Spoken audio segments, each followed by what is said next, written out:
Ja, absolut. Jag gör det. Har du någon penna? Den där? Ja, information. Breakfast. Det är för lite bara. Vad är för lite?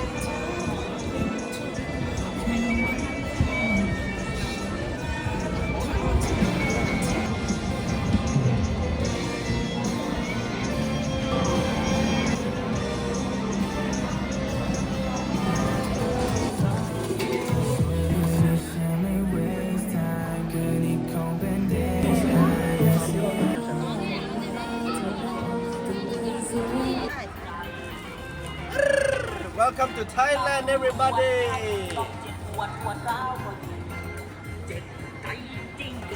Pork meat.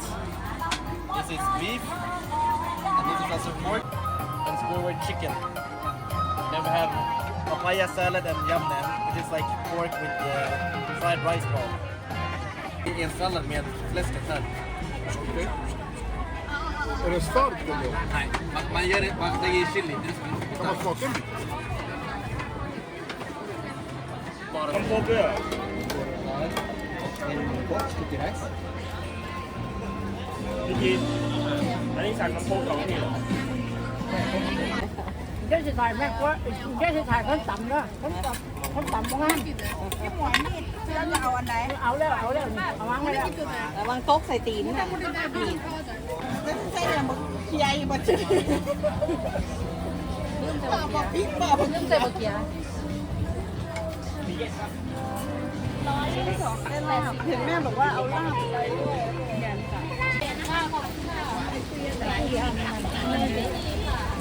ที่ข้างชอบเลยเดินฝั่งไหน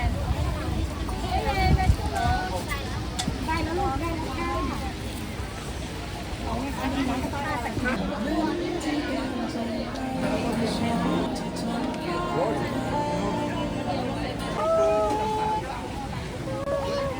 ไปขายถุงงานเลย เป็นเพอร์เฟกต์เบลลี่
ได้เลยค่ะทุกอย่างเป็นตัวเองนะคะเฮลี่อยู่ชั้น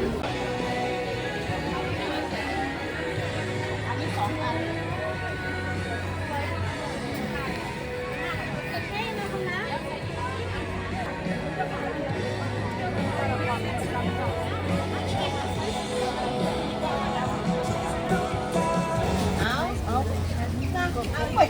ใช่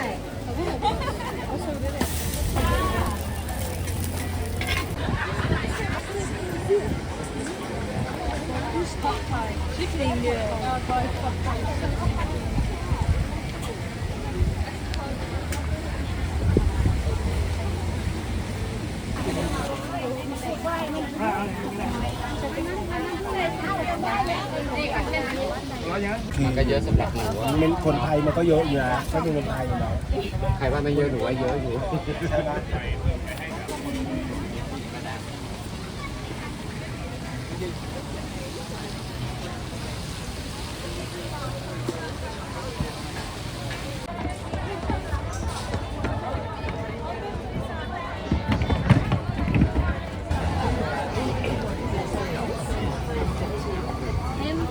and his little sister.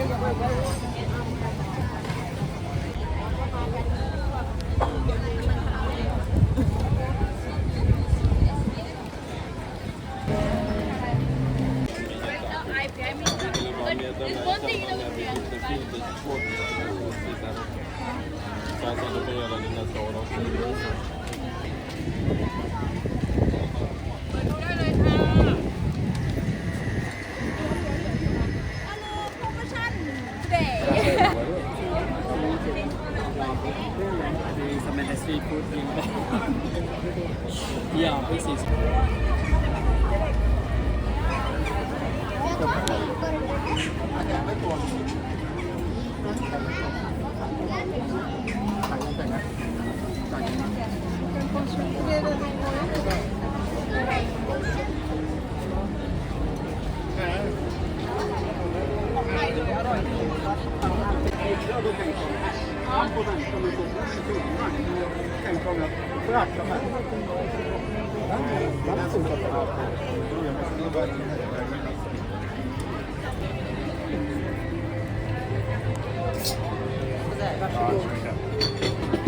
Två singlar.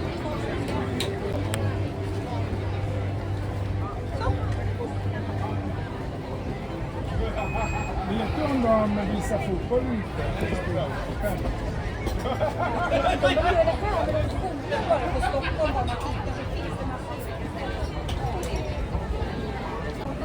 ไม้ตัวนี้เลยค่ะตัวนี้อุ้ยนี่หนูอยากแนะนำตัวนี้เลยซอสก๋วยเตี๋ยวแห้งค่ะใช่